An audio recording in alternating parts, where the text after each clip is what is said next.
One of the big challenges that we have with church history is there's so much of it.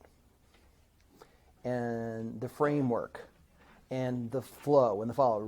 When we talked about the introduction to this class, how difficult it is. Either you go really slow trying to cover everything, or you have to keep swiping over stuff.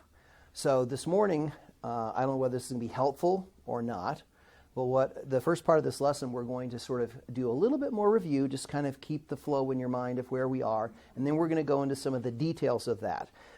In particular, we're going to talk about Charlemagne and the ramifications of what he did in Europe, to the church, to education, to a whole bunch of other things.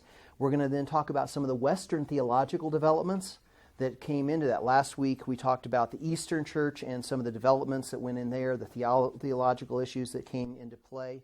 Then we're going to look at the Norse, or as we typically refer to them as the Vikings, and some other invasions, because remember, this is going to play a very significant role in what happens in Europe and what happens with the church. It's quite fascinating, actually, when you get to study in more detail. And then we're also going to talk about the decline or the decay in the papacy. Now you're going, wait a second, isn't this when it ascended? Well, yes, that's when it ascended, but it's also, as we get towards the latter part of it, it's also all sorts of really bad things happened because of some of the previous activities. Then, of course, there's some renewal, and then the papacy becomes something different. The papacy that you see today is actually born out of the Reformation. The Catholic Church that you see today is born out of the Reformation. Prior to that time, in earlier times, it's actually very different. Similar, but different. Okay? So we're going to talk about that, and as we walk through that and we get into the Reformation time period, you're going to see what I'm talking about. But right now, we're going to talk about some of the decline issues, some of the problems that you run against. And you get to have one of my favorite icky councils that they have, the cadaveric council. And yeah, it's not a good one, but it gives you an example of how bad it actually got. So what we're going to do is we're going to now look at just a quick review. I'm just going to sort of skip through here. It's in your notes, but I'm just going to skip through it and make sure you're keeping the line. So what we're going to be doing today is looking at things that are covering the 6th or the 500s through the 11th century. Okay, so these are sweeps of ideas that we're going to go through. So it's a mere 500 years. So just think Columbus to now. So nothing has happened in North America during that time. You know, we're not even talking the span of the U.S. The Pilgrims haven't arrived. I mean, that's the time span. So again, things are happening and changing, but they're not just sort of instantaneous. Remember, we've talked about history is typically a action and a reaction to other things. As God's hand is moving through this stuff, things don't just start off bad and get worse. They start off attempting to be good and they get bad. I wonder why. Because we're involved, right? Because we're not gonna do the right things most of the time. So here's a couple of things. First off, we've talked about the barbarian invasions, i.e. anybody who did not speak Greek or Latin. That was a barbarian. So we're all barbarians. So join the crowd. We're just very much better dressed barbarians. But Rome basically gets sacked in 410, so that's the effective fall of the Roman Empire.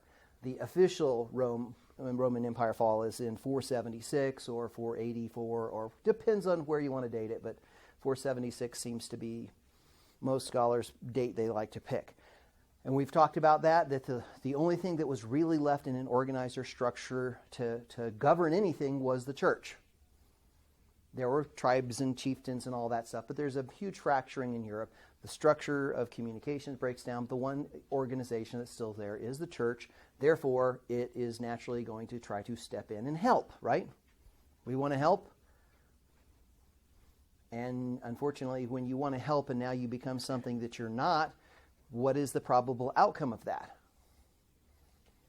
Not as good as it used to be. Yeah, it's not as good as it ought to be. Because, see, God said, here's government. I've given you that. Honor it. Here's the church. The church isn't the government, and the government isn't the church. But isn't that what we've been seeing in the Eastern Church, as Jason talked about last week? The government's over the church. Here in the West, we see the church becomes over the government.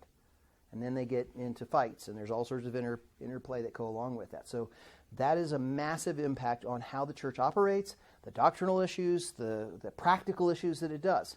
But the church stepping in also does some tremendously good things.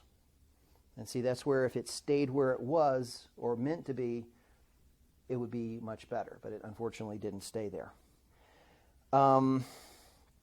We also see the development of the power of the papacy. The patriarch, remember there are 5 patriarchs. There was the Patriarch of Alexandria, the Patriarch of Antioch, the Patriarch of Jerusalem, the Patriarch of Constantinople, and the Patriarch of Rome. In other words, these were the big leading cities, big leading spiritual leaders, if you will. Well, the Patriarch of Constantinople is still called the Patriarch, through Greek Orthodox today. The Patriarch of Rome is referred to as the Pope. The other patriarchs, if they exist, they don't really function, but they did exist during this time period. They were patriarchs during this time. But in the West, the Muslims took most of that function out. They still had patriarchs. They're still there, but functionally they have been taken out during the Islamic movements. But that growth of power of the Pope in Western Europe, the problem that you get into is people start looking more and more and more and more and more to the Pope for here's the authority, here's the final decision. And I mean, that's a natural, logical thing, right? You're trying to look for who do I look to? So that's not an unusual practice. We do the same thing, don't we? I mean, we have a plurality of elders at this church. But what do most people think who's in charge? Forgive me for saying this, but who do they think's in charge? Me? No, not. No, those are the people who know. No, they look at the guy who stands in the pulpit, right? Most churches, whoever's standing in the pulpit, that's the guy in charge. That's just a natural tendency. We all do that. But that's not how it really is, but that's how it becomes. Because, right, weren't there bishops there? There were priests, there were people in their local congregation. Because that's how the church was established and that's how it functions. But we all tend to want to look into a hierarchy. We look at our government here in the United States. What do we look to? Oh, it's the president. You guys realize that the bureaucracy runs our government. The president has minor influence. Good. Yeah. Well, yeah. But I mean, I'm just saying, this is what happens. This is a natural human reaction. So the guy who was in the Patriarch of Rome didn't just go, I'm the dude, follow me. It just naturally progresses that way. And what do people want to do? Well, I'm going to look to my priest or my pastor. And now my pastor's going to look to this abbot. And these guys are going to look to this person. Eventually, you're going to look to a pope. You need a leader. That's what ends up happening. But that too, because of all the political situations, education goes down, so nobody can really check his work. So they got to have somebody. Yeah. And plus, now it's a little worse. All they're doing is tending the land. Yeah. So there's no time to go sit there and try to check out what he has to say, come up with your own theology. So it was right for really just looking to one guy. Yeah. And saying, and then bishops actually become less educated, so they have to take the Pope's word for it. Yeah. So basically what you're saying is, I'm looking at my bishop says, look to that guy in Rome. I can't check out what he has to say, so what choice do I have? Yeah. It's a natural progression. When there is no check and balance, you are naturally going to try to fall and lead and look at one person. And our church doesn't run that way, though many people may perceive it that way. Because all the men use their giftedness in their different areas of where they're strong and where they're weak, and that's why we help each other. That's the way the church was established, that we all work together. And guess what? We're not in charge either, because it's a body. Because what does the Scripture say? The body builds the body, right? It's not the guys who are preaching or the guys who are teaching are the ones who make it happen. We're to equip the saints for what? The work of service, not equip the saints to watch us work. Right? That's not what it's about. And so, with all these things are happening, the papacy, though, ends up looking as, here we're in charge. And if nobody's doing anything, somebody's usually going to step up and take charge. The problem is with the governments and other things, we're going to see a lot of other problems. And I don't want to dwell on that. But And there were a lot of capable men. yeah, they're very godly, very capable people as popes. So don't think, oh gosh, they're the pope, they were bad. There's some really, really godly, capable, hardworking, love the Lord, love the people popes. Unfortunately, like I told you, the papacy that you see today is not the papacy of this time. Okay? And to a degree, from what I'm looking at the last couple of popes, they're trying to go backwards a little bit. Yeah. Some of the things we're talking about here, they're trying to reclaim the papacy Yeah. from what it has become. Yeah, trying to do that kind of stuff. Now, we've talked about Justinian. He was one of the last major powerful emperors in the East who tried to reunite the East and West. Unfortunate, and he, under his general Belisarius, he actually was a very capable general. He pushed back a lot of people. He started going great, and then remember we talked about one of the big things that comes up in here is plague. The bubonic plague created all sorts of problems in Europe and in Constantinople. Really, really devastated the empire because of sickness and disease and all the rest of it. And so after Justinian's push, really there was no effective movement between East and West in government and rule. So now the government shifts back into Constantinople. They kind of go into more survival mode. And again, who's left standing? The church, the Pope. As we've talked about education through the monasteries. Remember, the monastic movement started in the East, and so it moves to the West.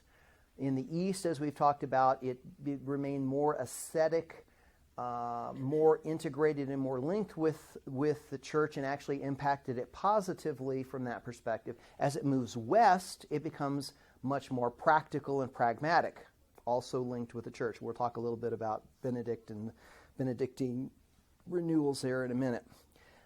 When the Islamic movement begins, trade is dramatically affected. North Africa is taken out all the way up to Constantinople, under Iraq, Iran, Persia, all the way up into Spain and even into France for a short period of time. And all of that now, which was once under different patriarchs and were quote-unquote Christian, the Christians are still there. And we're going to talk a little bit about that, but let me just give you understanding is if the people in Islamic practice at this particular time, see, today they say, oh, we're the infidels, right? Anybody who's Christian, Jewish, etc., are the infidels.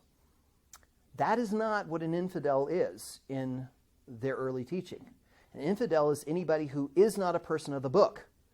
And there are three religions that are the person of the book: Islam, Christianity, and Judaism. And guess what? The convert or die was not for Christians and Jews. Now, I'm not going to say that didn't happen. There were very zealous people at the time. But Christians and Jews were just considered second-class people of the book. You kind of got it, but not quite. You know about Abraham. We love Abraham too. You know about Jesus. Yeah, we love him too. But you don't know about Muhammad. See? Question? So why are the modern, radical, why are they attacking America if we're supposed to be a Christian nation? I'll just say one word: politics. Power. Because remember, Islam is not just a religion. It's economic, religious, social, you name it. Well, if you want to go after somebody, you go after somebody on whatever grounds. So they can say, oh, you're politically offending us, so we have right to go after you, even regardless of what you say you are. Question, comment? I guess another thing that the Imams have somehow discovered or ruled, whatever, is that you can become an infidel by helping infidels. Yes, you can become an infidel by helping infidels. Yes, there's all sorts of different ways you can do this. So, but at this particular time, Christianity and Judaism were not, Christians were not killed. They were just suppressed. Extra taxes. You can't serve in the military. You can't get these deals with the government. You can't fix your church. I actually have a whole article of a whole thing by one of the Islamic sultans, if you will, rulers, caliphs. It's actually quite interesting. You're just second-class citizens, but you can live here, you can work here. Eventually, Christians become integrated into the Islamic empire, and some of the major armies sieging Constantinople when it fell were Christian. Before, to begin with, they couldn't even be in the military, and eventually they become significant role in the military. Another question? That sounds very much like how Jews were treated Yeah. Yeah, the Jews were very much oppressed during this time. Yeah, the Jews were quite effective at what they did, and then they were also treated as second-class citizens. Many of them were kicked out under Ferdinand and Isabella and other places. I mean, it's quite interesting how this all works. But what you see today and what was happening then are not the same things. That also led to a lot of isolation among those Christian groups, right? So, Yeah, the Christian groups' isolation goes off. Yeah. Weird directions within theology. So they wouldn't necessarily, you might have a hard time finding overlap with some of those Christian Yeah. What became Christian, once a body separates or you become isolated without interaction, eventually you'll go off the beam. That's why we need each other. That's why we get together. That's why we work together. That's why we help each other.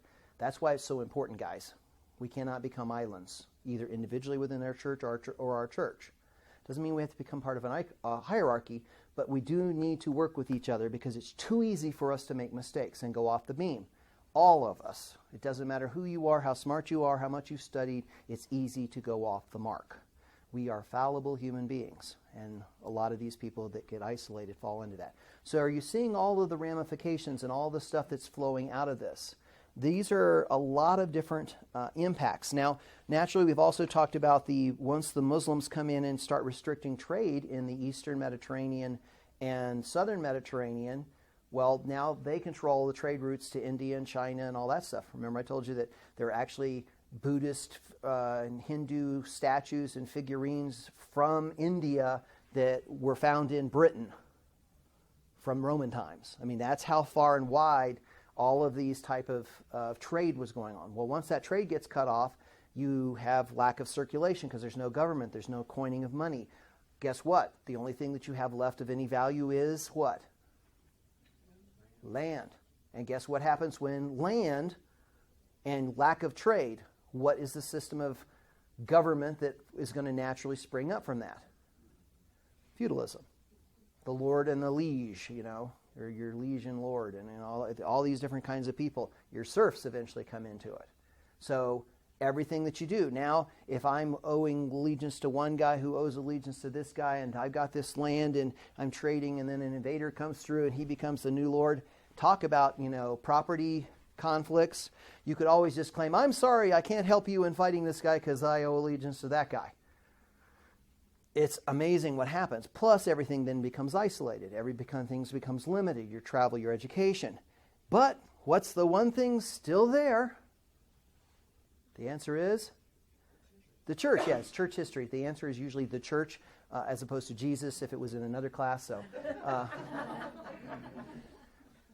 but that's what ends up happening. The church is the only thing there. Jason? Very much so. And then if we fast forward up into the Reformation time period, Martin Luther came in, he nailed his theses, which is great, but the reason he got a majority of support was because in Germany there was a lot of land and there was a lot of lords. Yep. And guess who the biggest threat was to their land and their property? The Pope. The Pope and the church, and etc. Do you guys realize that Protestantism is not named for Martin Luther or Calvin or anybody else? It's named for the princes who stood up and protested against Charles. That's where they got the name Protestant from. They became protesters. You became a Protestant because who were they aligned with? Oh, Luther. That's how. And eventually, they come out to the agreement of who in which area you can become a Catholic or you can become a Lutheran. In other places, you could become a Catholic or you could become a Calvinist, or you could be, And that's how now politics and religion get associated. It was not the church or the protesting or Protestant church that were called Protestants. It was the princes that were called Protestants. They just get affiliated with the church or the Protestant movement. It's quite interesting. So, when we get there. All right, Charlemagne.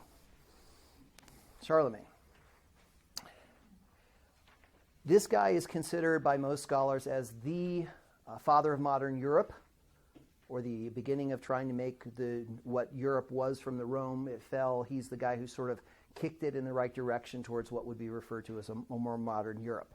He was from the Franks, which eventually we get the word France and French from. He was extended. He was a conquering king. He extended the borders of the Frankish Empire, or what eventually becomes the Holy Roman Empire.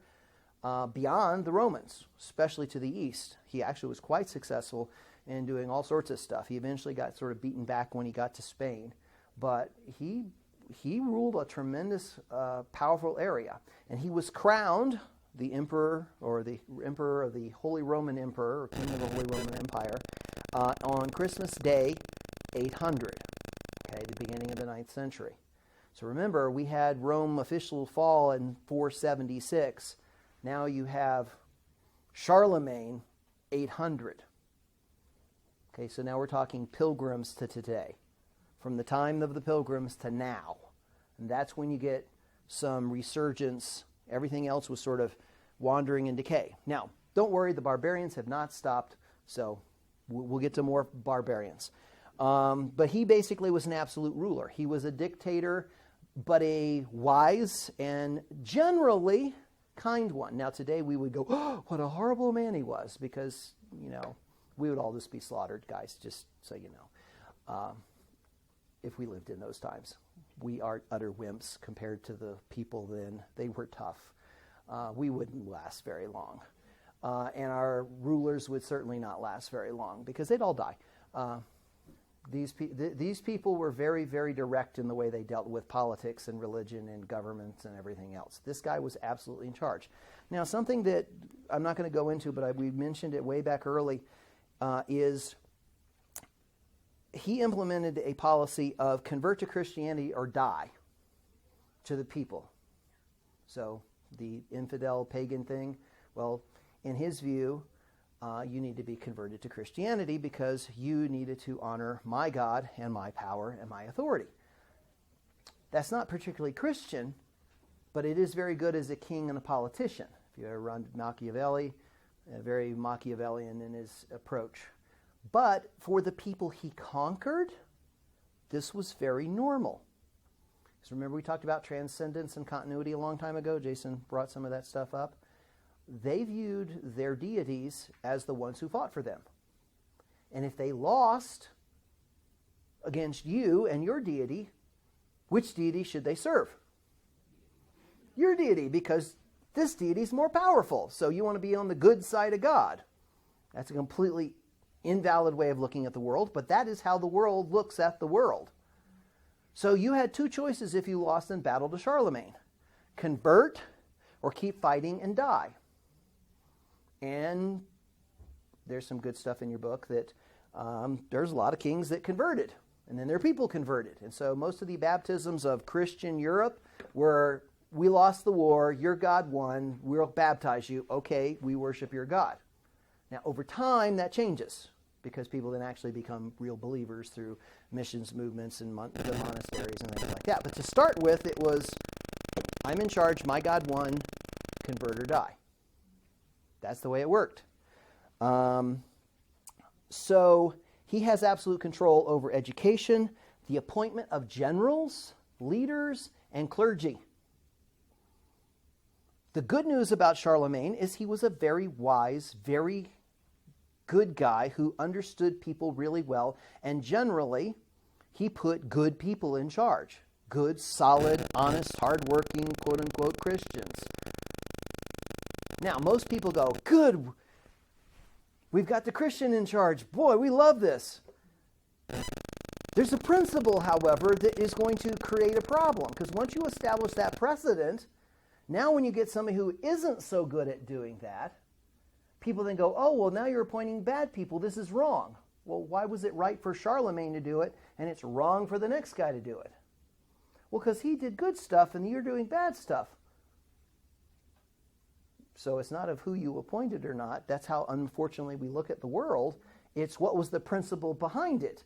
Did Charlemagne as the king have the right to appoint clergy in the church? No. But that's the way the East did it.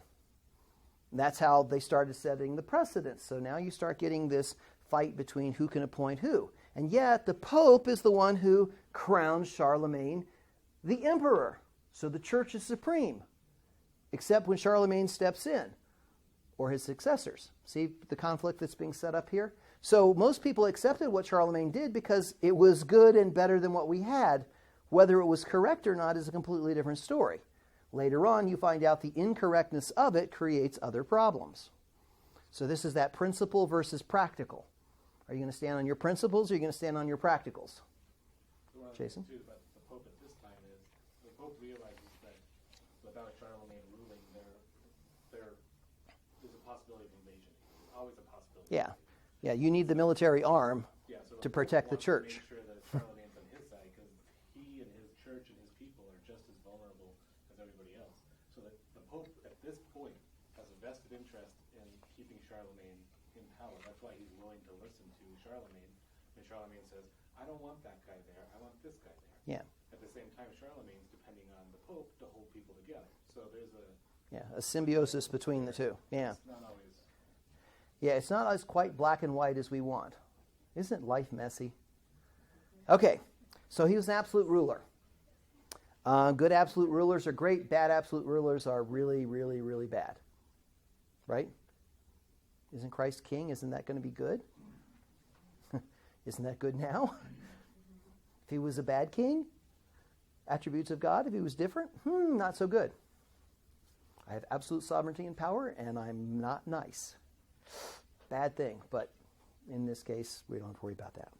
Now, he was also a monastic reformer. He wants to help out the monasteries, and we're going to see all of these different movements of things get better and things get worse and things get better and things get worse. Well, they're in the worse getting better stage under Charlemagne, in the monasteries, because they were very key both for evangelism, economic growth, political funds, you name it, communications.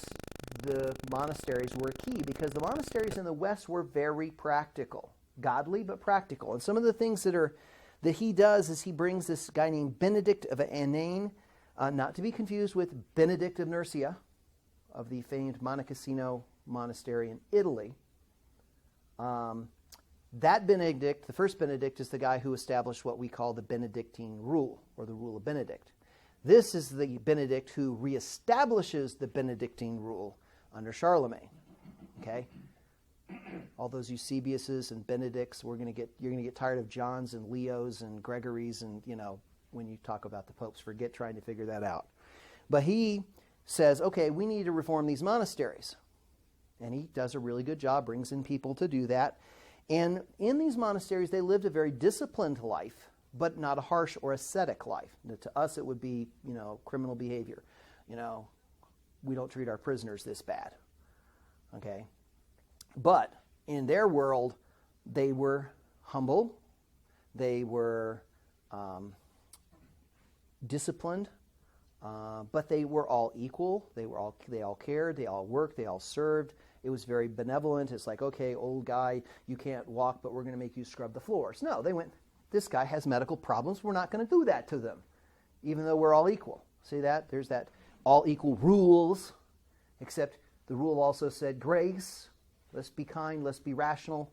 And it was actually pretty decent if you really look at it. If you look at the principles behind it, it was actually reasonably well biblical in most cases. They even practiced a form of what we would consider church discipline. If the person's rebelling and then you treat them in private and then you come here and then they have to confession, and if you still don't do it, then they get beaten, and if they still don't do it, then you put them out. And if they repent, they can come back in and earn their way back in. After 3 times, though, you're out. So eventually they said there is a limit. You can't come back. But if it was practiced properly, it isn't like the movies, I repent, and these guys are just beating the daylights out of these people. That's not what it was. That's not how it operated, and that's not what Charlemagne put into place through these guys.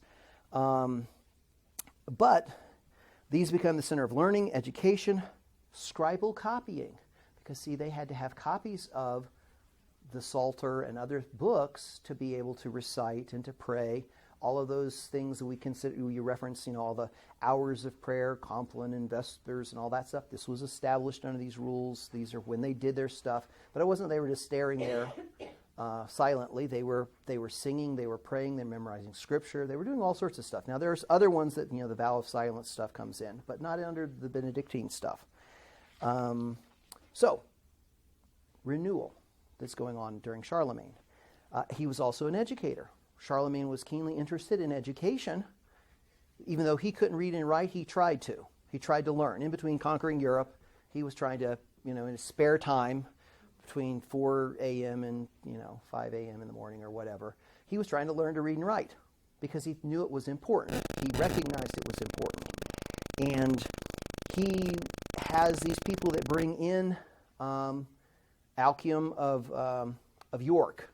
He brings him in from England. Now, if you notice here, England was one of the first places to fall, but it's one of also the England, Ireland, Scotland were the places where a lot of the renewal, the education came from, because those monasteries maintained it. And after they had been, gone through their conquering type of stuff before the Vikings get there, they're bringing back the education because they have copies of this stuff.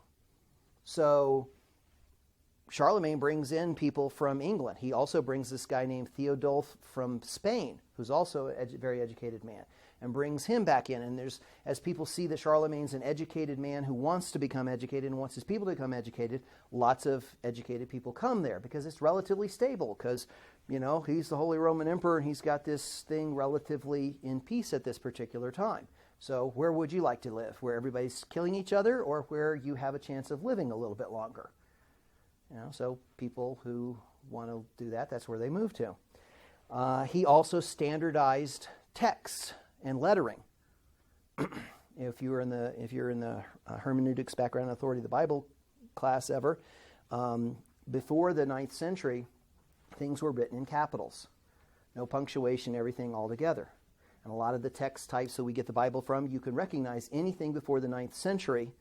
If it's in block, it has to be before the 9th century. Anything written in what's called minuscule text, that little cursive small type of text, that's post 9th century. I wonder where that came from. Because this guy introduces a standard of writing into Europe and a standard of lettering. And so now you have minuscule text as opposed to the block text. So how would you like to read somebody if everybody makes their letters different? If you've ever been a teacher and you're trying to teach your kids how to write stuff, don't ever look at my handwriting. That's why I type. It's terrible. It's Greek hieroglyphics mixed in with some other language that only I know. A shorthand. My wife can account for that. She knows. But try reading my handwriting versus your handwriting. Well, if we write our letters differently, even if we said the exact same thing, we couldn't necessarily understand what the other person wrote. Well, Charlemagne puts that in place. Unfortunately, his successors, sons and follow-ons, were not quite so good as Charlemagne. And about 800, there's these wandering people who kind of get tired of living in frosty, cold places where there's no land and everything, and they're a bit adventurous. We typically refer to them as the Vikings or the Norse. They show up. Before we get there, though, we're going to talk about some of the Western theologic developments. But basically from this fall apart time when the Norse start coming in and Charlemagne's empire starts sort of collapsing, we have 500 years of what's referred to as the Dark Ages. It wasn't quite as dark as it is, but by comparison to what was before and what's after, it's the Dark Ages. Things get really, really bad. The Dark Ages are after Charlemagne. Basically, yeah, from about 800 to about 1300 Renaissance. So that's the rough time period where we typically consider it the Dark Ages. That first part is called the Early Middle Ages. There's Dark Ages, and then you get the Golden Age of the medieval church before you go into the Reformation times. But it's roughly that time. And again, scholars do different things on that.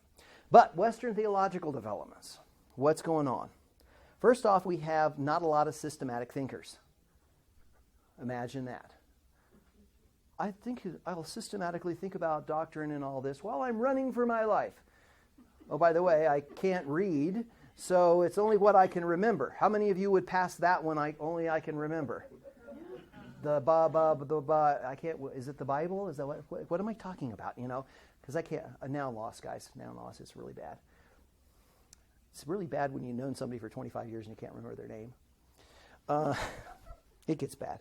But they don't have a lot of systematic thinkers during this time. There's this one gentleman named John Scotus Erigena, and he's from Ireland. Remember, this is where education was actually maintained, in the monasteries. And so this guy is a really, really smart guy, very sophisticated, has a lot of the classics. He's got a lot of the information. Unfortunately, he also has this document called a false work called Dionysius the Areopagite.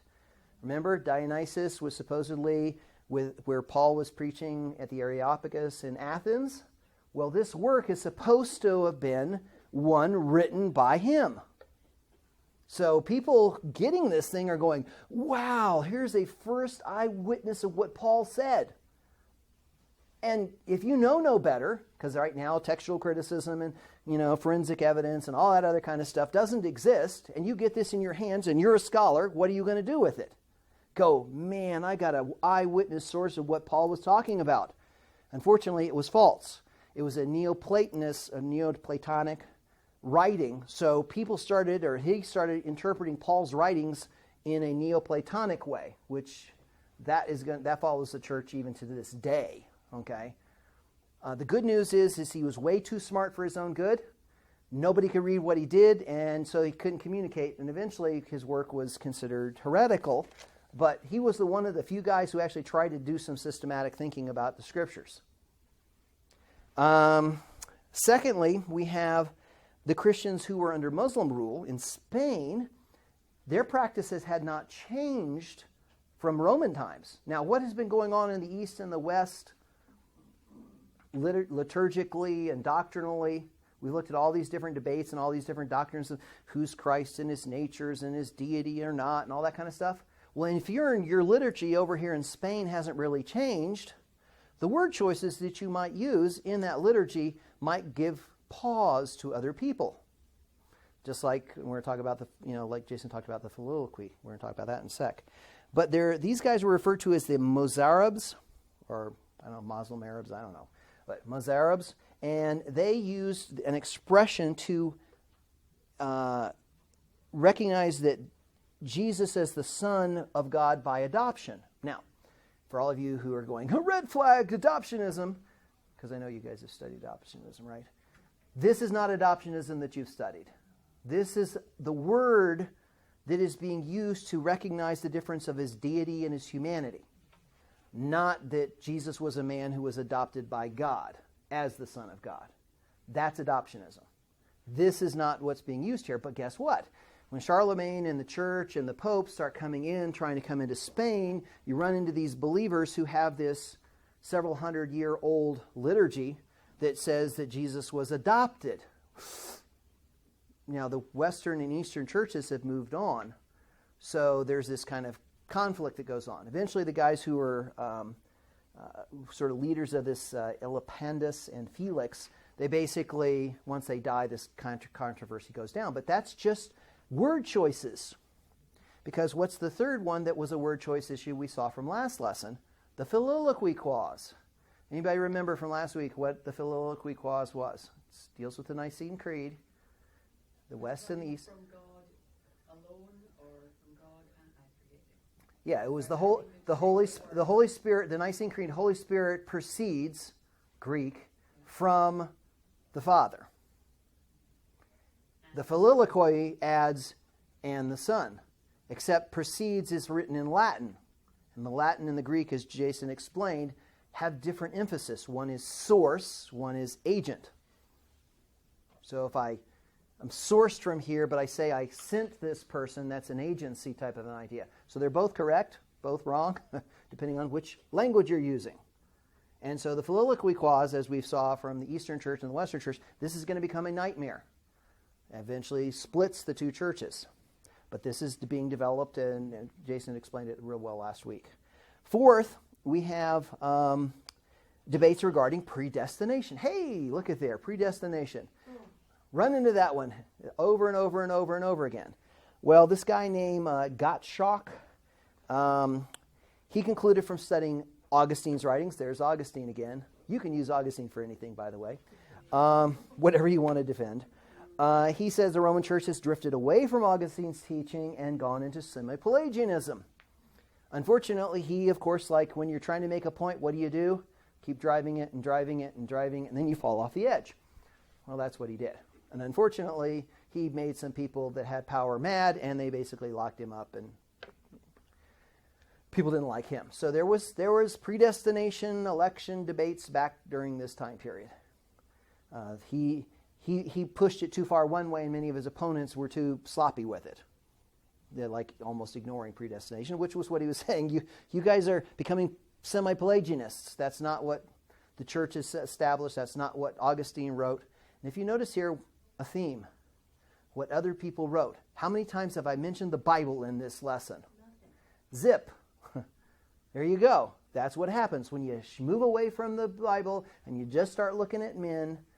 We're all fallible. I don't care what the best author, scholar, professor, pastor, you name, we're wrong because we're men. God's Word is where we go to. Okay? But what is the debate over? Who wrote what and how did they write? Not good. Okay. Finally, we come to this idea that is going to become a cornerstone of Catholic doctrine, the idea of transubstantiation in communion, Lord's Supper, or however you want to phrase it. And now let me show you how doctrine develops. There was a guy in the court of Charles the Bald. There's also Kelderic the Fat, and there's a bunch of these guys like that. They have very interesting names. Yes, this is the guy in the 9th century. He's a monk, and his name was Paschasius Radbertus. See, I always remember from the Dilbert cartoon, Ratbert. Okay. But that's not who he was. He was a monk, and he was really trying to struggle with the Scriptures. Now remember, 9th century, how long have they been drifting along here? Multiple hundreds of years. And he's trying to go back and read the Scriptures. And what does he come up with? This is the body and the blood of Christ. So now what does he do with that? He goes, well, if it says this is the body and blood of Christ, it must be the body and blood of Christ. Ta-da! Transubstantiation is born. There are some little hints and rumors but this is the first documented thing that a guy actually writes a treatise on it. And his idea is that though you see the elements, it is through whatever means transubstantiated and becomes the literal body and blood of Christ, except most of you can't see that. So it just looks like bread and wine to you, but it's actually the body and blood of Christ. There's all sorts of problems with that, hermeneutically, theologically, and logically, but this becomes a central doctrine and one of the big issues that you see in church and all going forward. This does not become official doctrine of the church until 1215 under Innocent III under the Fourth Lateran Council. So we're talking late 9th century, so 800s, 1215. Okay, for all you history buffs, what other significant major event happened in 1215? Magna Carta, very good. All right. I was thinking I was going to have to drag that one out. Magna Carta, under good old Robin Hood. No, that was it. It's a different story. Prince John and Richard the Lionhearted and all that stuff. This is one of the biggest issues. This is one of the big issues, yeah. That Martin Luther struggled with. Yeah. He looked at communion. Yeah. This is 700 years later. He looked at communion and said, I can't argue with this. It has to become somehow the body and blood of Christ. Yeah. He wouldn't let go of that. He came up Yeah. with some weird, Got some interesting twists, yeah. that really actually split him from Calvin and everybody else. Yeah. Luther had one view, Calvin had another view, Zwingli had another view. All coming out of the same time period, because this is a tough one, depending on how you handle stuff. And remember, this is just the renewal of doctrinal and study and all that kind of stuff. So don't be too harsh on people. I mean, it says body and blood, it means body and blood, right? Unless you understand all the rest of the stuff that goes with it. So the guy wasn't trying to become a heretic, he was trying to be faithful. But major issue that's going to follow the church. Starts in the late 9th century. Official doctrine, early 13th. 400 years. Pilgrims to now. Rick, I find this kind of interesting. So you bring up the fact that they were semi-Pelagian. If Godchild was correct and the church is drifting towards semi-Pelagianism, that would mean a movement back towards a works-based doctrine. Yeah, they're going to move more workspace. Yeah. You start neutral and then it's yours to win or lose. Whereas Augustine came against that and said, no, you're predestined to begin with. So if they're moving towards a semi-Pelagian view, then they're going to a works-based system. And then you throw in Radbertus saying, no, this is the actual body and blood of Christ. And now you start to get those two put together. Yep. You start saying, well, then, if I want to participate with Christ, I Have to have communion. so I can actually give his body and blood. There's no other way I can have it. And that becomes one of my means of grace, which becomes the sacraments, which becomes the whatever. See, all these things, there's all these logical conclusions based on your false premise. Most arguments, as I told you, are based on errant premises, not errant logic. We're not stupid people. We're just easily deceived, right? Many of the things we practice are because of not false logic, but false premise. And here's one of those premises which leads to a logic.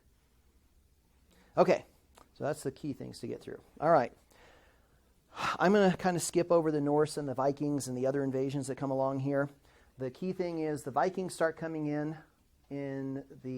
about the time Charlemagne's getting things organized. His first raid is at the Lindisfarne Monastery in northern England, Scotland area. And they find out, hey, these guys have stuff. Let's come back and take their stuff.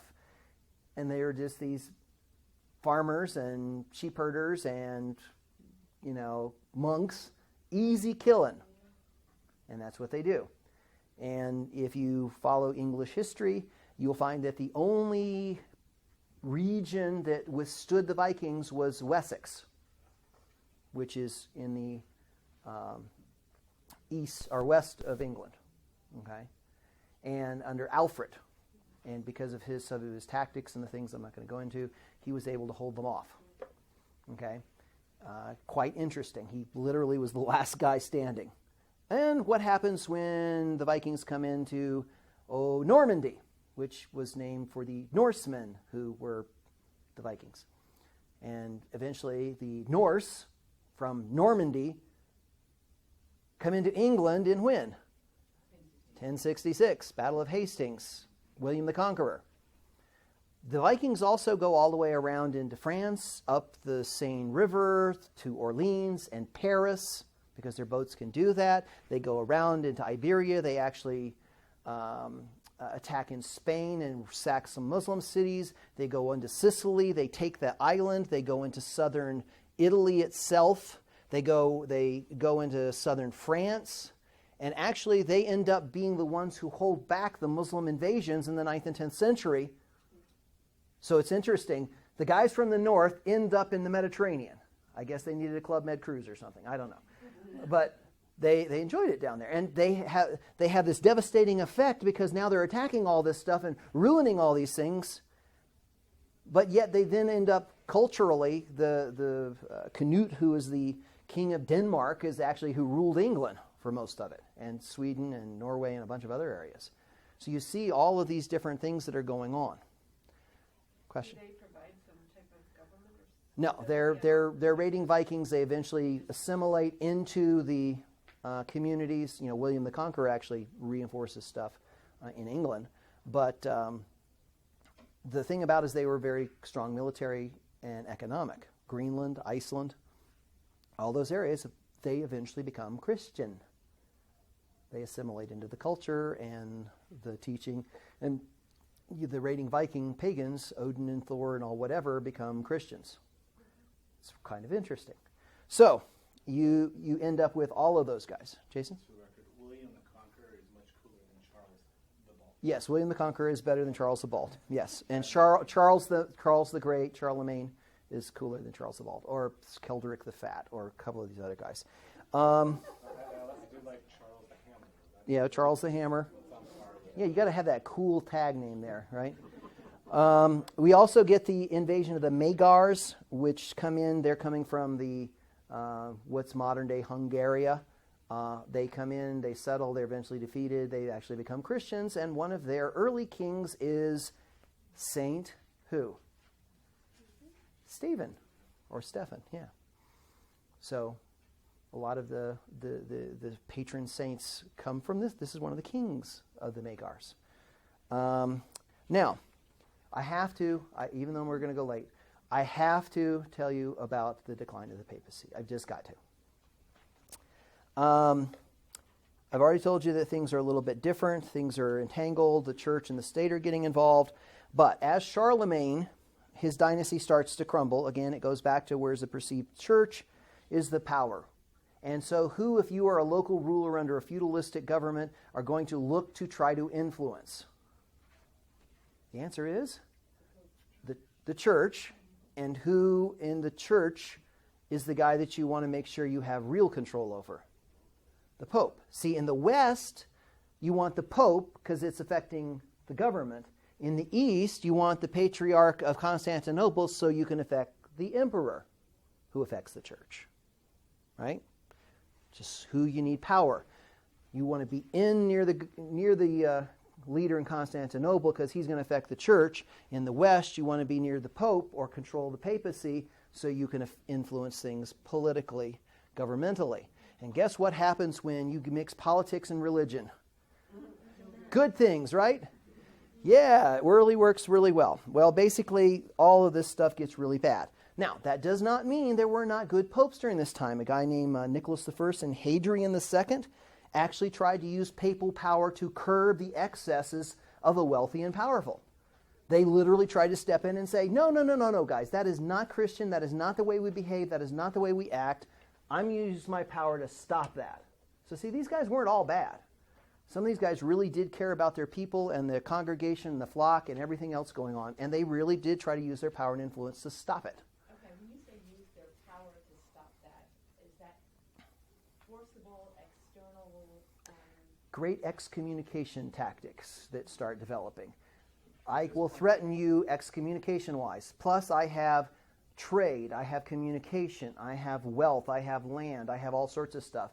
I won't let your guys do these things. That wasn't military yet. The Pope does not have an army. He doesn't have an army yet. He will have one eventually. Kind of what authority does he have to limit their freedom? Well, remember, they don't have a rogue world now. You're under Christianity and under that authority and under that threat. Your salvation depends on this guy. You get excommunicated. Remember, the church has the authority thing that was way, way, way back with Tertullian. Now has been, we are in charge. So I can just threaten you with excommunication. You'll back down. Or I can threaten your kingdom with excommunication. Your people will, and your nobles will uprise against you. So you have a lot of influence as Pope at this time. And part of it too, the people that were wealthy were the priests and Yeah. everything else. Yeah. They had a lot of power. Yeah. Okay. Lots of stuff going on with that. Now, let me give you two examples of how bad it got in the 9th and 10th century. There was this cadaveric council. In 897, Stephen VI presides over a mock trial of one of his predecessors, Formosus. They basically disinter this guy, dress him in papal robes, exhibit him in the city, have a trial, condemn him of crimes, mutilate him, and toss him in the Tiber River. He's already dead, been buried. Okay? They dug him up to put him on trial, chop him to pieces, and throw him in the Tiber River. Those are the popes. Two popes. Former pope, new pope. Because, see, I have to discredit that guy because, he was a criminal, so I don't have the right lineage. Because remember, at this time, you're going to end up with 2s and 3s and 4s and sometimes 5 popes. Because all these rival factions are trying to get their guy. The next one, shortly thereafter, in 904, there were 3 popes, Sergius III, Leo V, and Christopher I. At the same time, yes. Sergius has the other 2 imprisoned and killed. Nice pope. He also was supported by some very powerful family. And their daughter, Marozia, was his lover. So much for, celibacy here. And she gives birth to the son who will then become Pope John the 11th.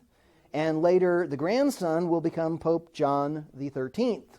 Remember, Johns forget trying to figure out the Johns in the Catholic Church. They're already at 13th and we're just in the thousands. So this goes on until eventually a ruler named Henry III of Germany, though it wasn't Germany at the time, but we'll call it Germany, around 1050, puts a squash on this for a while and says, we're the government, we rule this stuff, popes, stop fighting this stuff, you guys stop it, I have enough power to stop everybody. Of course, until he's gone, and then they're right back at it. So that kind of leaves you at the beginning of the Dark Ages. Hildebrand and Humbert. Oh, Hildebrand and Humbert. Oh, no. We wouldn't want to have Hildebrand and Humbert. We're going to talk about them. Remember, there are three popes at the same time. Okay. I claim my guy, Rick is my guy, you say Bob is your guy, and we're all claiming the papacy at the same time. It's political power and fractionalization. Yeah, we'll talk a little bit more about Humbert and Hugo or Bruno and all those guys in a little bit. But they're the ones who eventually try to clean things up, and yet they also create this schism between the Eastern and the Western Church.